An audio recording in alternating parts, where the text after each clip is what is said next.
صدیوں سے ایک بڑا اہم سوال کہ غریب ساری عمر کیوں غریب رہتا ہے، تو آئیے اس کا جواب ڈھونڈتے ہیں اور کچھ حقائق کے ساتھ اس پہ بات کرتے ہیں۔ اگر مختصر ترین کہوں تو غریب ساری عمر کیوں غریب رہتا ہے، اس کی سب سے بڑی وجہ یہ کہ اس کی سوچ غریب ہوتی ہے۔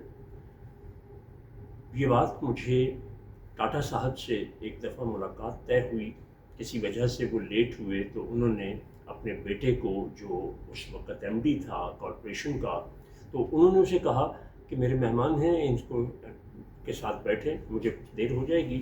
اب ان کے ساتھ میرا تعلق کچھ زیادہ نہیں تھا، لیکن وہ ایک 60 سال کا منجھا ہوا آدمی تھا، تو کچھ نہ کچھ ہمارے درمیان بات ہونا تھی۔ تو جو میری اور ان کی گفتگو ہوئی، میں نے ان سے اجازت مانگی کہ آپ مجھے اجازت دیں تو میں اسے ٹیپ کر لوں، تو انہوں نے اجازت نہیں دی۔ تو آئیے سنیے انہوں نے کیا کہا، آپ کو بے شمار سوالوں کے جواب مل جائیں گے۔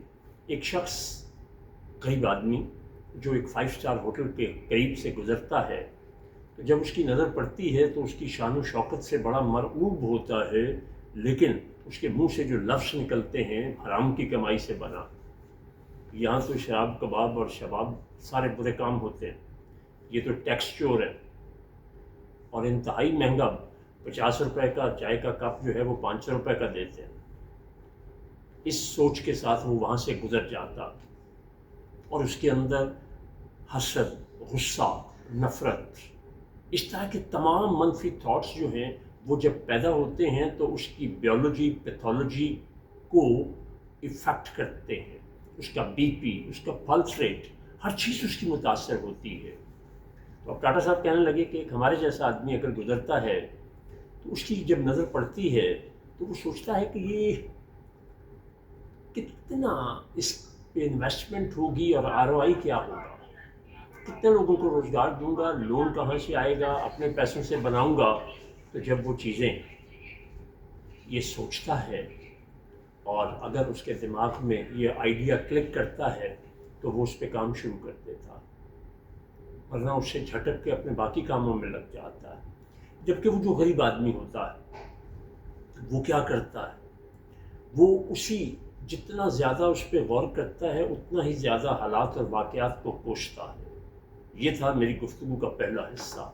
اب آئیے دوسرے حصے کی طرف، جو میں نے خود اپنی عملی زندگی میں دیکھا۔ میرا مختلف قسم کے جو میں نے کاروبار کیے ہیں، تو یہ جو مزدور کلاس ہوتی ہے اس کو میں نے کیا دیکھا، اگر ان کی 2 4 5 دہاڑیاں اکٹھی لگ جائیں، 4 پیسے مل جائیں، تو پھر یہ اگلے 2 4 دن چھٹی ضرور کرتے ہیں۔ اگر گاؤں چلے جائیں تو اس وقت تک واپس نہیں آتے جب تک پیسے ختم نہ ہو جائیں اور قرض خواہ مانگنا شروع نہ کر دیں، پھر شیر جاگتا ہے اور کام پہ بھاگتا ہے۔ یہ ویژن کے ساتھ نہیں سوچتے۔ غریب ہونا بالکل جرم نہیں ہے، غریب سوچ کا ہونا یہ ایک جرم ہے۔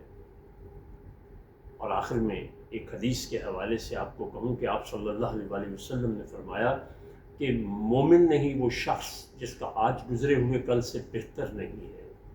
تو اس لیے اپنے آج کو اور اپنے کل کو بہتر بنائیے اور غریب سوچ سے چھٹکارا حاصل کیجیے، اور اس کے لیے سب سے پہلی اور بہترین بنیاد جو ہے وہ شکر پہ رکھیے کہ اللہ نے جو کچھ عطا فرمایا ہے وہ انتہائی قابل شکر ہے، اور بہتر کے لیے کوشش کیجیے۔ کسی کی چیز کو دیکھ کے مت جلیے، کسی کی چوپڑی دیکھ کے حسد مت کیجیے، جو آپ کو خشک میسر ہے اس کو شکر کے ساتھ کھائیں، آپ کی بیولوجی، پیتھولوجی، سوشیالوجی، سائیکالوجی سب کچھ بدل جائے گا اور حالات بھی بدل جائیں گے۔ بہت شکریہ۔